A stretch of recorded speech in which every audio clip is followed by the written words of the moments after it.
বরমশাই সকালে উঠে বলছে আমার কাছে মাছ আনার টাকা আছে, সবজি আনার টাকা কিন্তু নেই। সবজি কোথা থেকে জোগাড় করবে সেটা আজকে তোমার দায়িত্ব। আমি বললাম ঠিক আছে। তো আমি চটপট চলে গেলাম আমার সবজি বাগানে। ছোট্ট একটি সবজি বাগান, তোমাদের একদিন অবশ্যই দেখাবো। তো সেখানে ছিল কলমি শাক, কুলেখাড়া শাক, সর্ষে শাক, ডাঁটা শাক, তারপরে হচ্ছে কচুরলতি, পুঁই শাক, লঙ্কা গাছ, সব কিছুই আছে, লাউ গাছ।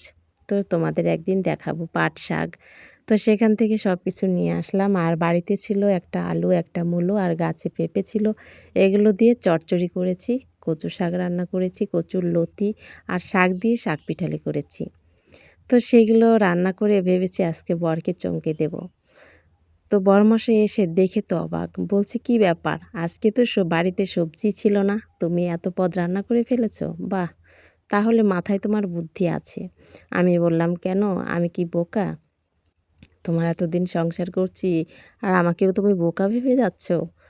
তো চলো, এই কথা বলে বলছে, "মেয়ে মানুষের মাথা মোটা।"